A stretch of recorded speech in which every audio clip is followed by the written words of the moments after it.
ঈদ মোবারক বলবো কিনা জানি না, যেহেতু অনেক দেরি হয়ে গিয়েছে। ডিপিএল মোবারক বলতে পারি। ডিপিএল শুরু হচ্ছে আরও একবার, এবং ডিপিএলকে ঘিরে এবারে উন্মাদনাটা খানিকটা বেশি, যেহেতু টি স্পোর্টসে সরাসরি সম্প্রচার হচ্ছে এবং টিমগুলো যথেষ্ট ভালো পারফর্ম করছে। আমরা যদি পয়েন্ট টেবিল থেকে শুরু করি একেবারে, মানে একদম 8 রাউন্ড হয়েছিল, সেই 8 রাউন্ডের পর এই মুহূর্তে পয়েন্ট টেবিলটা যেই অবস্থানে দাঁড়িয়ে আছে সেটা আমরা দেখে নেব। Dhaka premier division cricket league 2024-25-এর পয়েন্ট টেবিল বলছে আবাহনী সবার উপরে রয়েছে।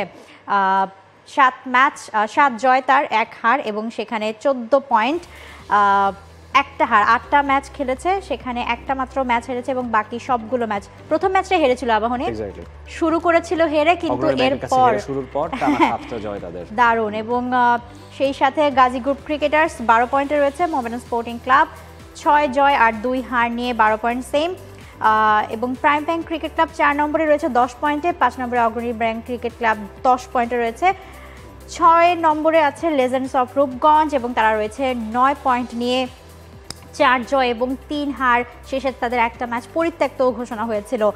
7 নম্বর থেকে যদি আপনি বলেন। অ্যাবসলিউটলি 7 নম্বরে গুলশান ক্রিকেট ক্লাব, তারাও 4টা জয় 3টা হার, একটা ম্যাচ বৃষ্টির কারণে পরিত্যক্ত হয়েছিল।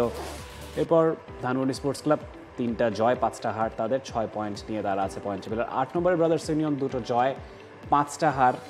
9 নম্বরে পার্টি স্পোর্টিং ক্লাব 2টা জয় এবং 6টা হার, তাদের আছে 4 পয়েন্ট নিয়ে তাদের অবস্থান পয়েন্ট টেবিলের 10-এ। 11 নম্বরে রূপগঞ্জ টাইগার্স, একটা ম্যাচ জিতেছে, 6টা হেরেছে, 3 পয়েন্ট তাদের। সবচেয়ে নিচে শাইনপুকুর ক্রিকেট ক্লাব, 1টা জয় 7টা হার এবং 2 পয়েন্ট নিয়ে পয়েন্ট টেবিলের তলানিতে তাদের অবস্থানে 12 নম্বরে। তবে এর পরে যে রাউন্ডটা আগামীকালকে শুরু হতে যাচ্ছে, আমরা জানি বিকেএসপিতে 2টো গ্রাউন্ড এবং মিরপুরে খেলা চলছে 3টা গ্রাউন্ডে অ্যাট এ টাইম, সবগুলো ম্যাচ টি স্পোর্টসে আমরা দেখতে পাচ্ছি।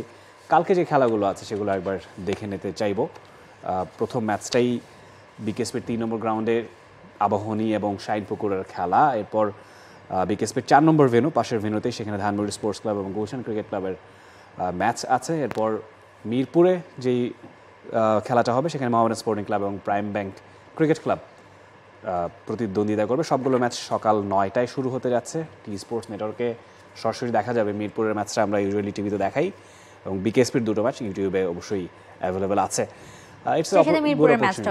ডিজিটাল প্ল্যাটফর্মে 3টা ম্যাচে অ্যাভেলেবল থাকছে। এক্স্যাক্টলি। এবং দেখুন, ডিপিএল নিয়ে উন্মাদনা থাকে, যেহেতু ঘরোয়া ক্রিকেটে সবচেয়ে বড় লিস্টে টুর্নামেন্ট ডিপিএল আনডাউটেডলি। সেখানে কে কেমন করছে, পারফরমেন্স কেমন করছে, তার ভিত্তিতে অনেকে জাতীয় দলে চান্স পান। যেমন এইবারে একটা আলোচনা খুব জোরে সোরেই আছে নাইম শেখকে নিয়ে, যিনি কিনা এএনসিএল এর টপ স্কোরার, তিনি বিপিএল এর টপ স্কোরার, ডিপিএলও তিনি বেশ কয়েকবার টপ স্কোরার হয়েছেন। এই মুহূর্তে অবশ্য এনামুল হক বিজয়ের জায়গায় খেলা চলছে, যে কোনো সময় তিনি হয়তোবা টুর্নামেন্টটা শেষ করতে পারেন লিডিং রান স্কোরার হিসেবে। কিন্তু কথা হচ্ছে যে ডিপিএল এর পারফরমেন্সের ভিত্তিতে জাতীয় দলের এন্ট্রি হওয়ার যে একটা পাথওয়ে, সেখানে তাকে বিবেচনা করা হবে কিনা, যেহেতু আপকামিং সিরিজটা জিম্বাবুয়ের সঙ্গে টেস্ট সিরিজের, সেখানে হয়তোবা তাকে নাও বিবেচনা করা যেতে পারে। On the contrary, Enamul Haque বিজয়, তিনি বারেবারেই প্রতি বছরই তিনি ঘরোয়া ক্রিকেটের যে কোনো টুর্নামেন্টেই তিনি লিডিং রান স্কোরারদের মধ্যে থাকেন। তার কথাও আসছে, বোলারদের মধ্যে বেশ কিছু নাম আসছে। আলাউদ্দিন বাবুর কথা বলতে হচ্ছে, তিনি সিনিয়র ক্যাম্পেইনার, কিন্তু তার ফিরে আসার জন্যও আসলে দর্শকদের ব্যাপক আগ্রহ আছে। আমরা আগের বছর দেখেছিলাম রনি তালুকদার বিপিএলে খুব ভালো পারফর্ম করে জাতীয় দলে ফিরে এসেছিলেন, রংপুর রাইডার্সের হয়ে তিনি খেলেছিলেন, যদিও তিনি সাস্টেন করতে পারেননি। কিন্তু এই যে আনইউজুয়াল প্র্যাকটিসগুলোরও দরকার আছে কিনা, আপনার কি মনে হয়? যে আলাউদ্দিন বাবু কিংবা যে কোনো কেউ হতে পারে, that might be Sohag Gazi as well, that might be I don't know, মানে ইন্ডিয়াতে এরকম হয় দেখেছি আমরা, দীনেশ কার্তিক মাঝখানে কমেন্ট্রি করে আবার ইন্টারন্যাশনাল ক্রিকেটও খেললেন। তো এরকম আনইউজুয়াল জিনিস বাংলাদেশের ক্রিকেটে কম দেখা যায়, খুবই কম। হয়তো বা এই একটা কেসই রনি তালুকদারের ফিরে আসাটাই আছে। তো আপনার কাছে এই ব্যাপারটা কেমন লাগে, যে এই ক্রেজটা শুরু হয় দর্শকদের মধ্যে, এই সারা ডিপিএল নিয়ে বলুন, বিপিএল নিয়ে বলুন, ইটস ডেফিনেটলি ইন্টারেস্টিং একদম, এবং খুবই ডিফারেন্ট, যেহেতু বাংলাদেশের কনটেক্সটে আমরা খুব বেশি একটা দেখে থাকি না। রনি তালুকদারের কথা আপনি বললেন।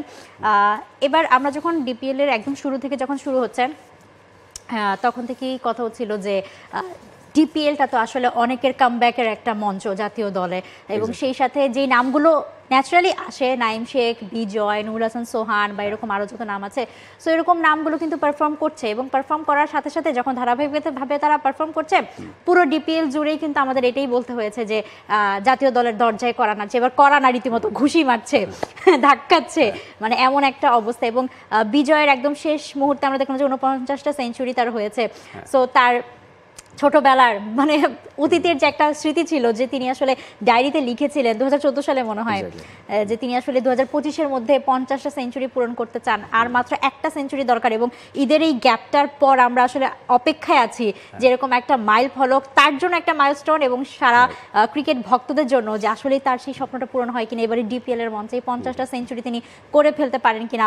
নাইম শেখ আপ ডাউন করছেন লিডিং রান স্কোরার হিসেবে, তিনি আবার টপে ফিরবেন কিনা। বলেছিলেন যে 50টা ছক্কা 100টা চার, তিনি টার্গেট নিয়ে খেলা এবং সেটা অ্যাচিভ করতে পারা, এটা প্রমাণ করে যে তাদের ডেডিকেশন, তাদের হার্ডওয়ার্ক সেটা পে অফ করছে, এবং নিজেদেরকে নিজেরা চ্যালেঞ্জ জানানো, তাই না, এই ব্যাপারগুলো উঠে আসছে। সো ইতোমধ্যে 8টা রাউন্ড যা হয়েছে ঈদের আগ পর্যন্ত, আমরা ডিপিএলে কিন্তু এই জিনিসগুলোর বেশ প্রতিফলন দেখেছি। সো আমরা আশা করতে পারি আগামীকাল থেকে শুরু হচ্ছে, আবারও 9ম রাউন্ড দিয়ে শুরু হবে, লম্বা আরও সময় চলবে, এবং সেই সাথে সেই এক্সপেকটেশনগুলো পূরণ হোক, তাদের ব্যক্তিগত চ্যালেঞ্জগুলো নিজেরা ছাড়িয়ে যাক, এবং ভালো ক্রিকেট, ভালো সেই মানে খেলা দর্শকদের উপহার দিক, এবং সেই সাথে জাতীয় দলে ফেরার যে আসলে নক ব্যাপারটা, সেটা আসলে চলতে থাকবে। মানে বেশ ভালো লাগে কিন্তু যে ওকে, যে রাডারে প্লেয়ার থাকছে, রেডি থাকছে, তারা আসলে প্রস্তুত যে জাতীয় দলে ফেরার জন্য, জাতীয় দলে এসে আবার পারফর্ম করার জন্য। আমরা আসলে সেটা দেখার জন্য আসলে অপেক্ষায় থাকবো।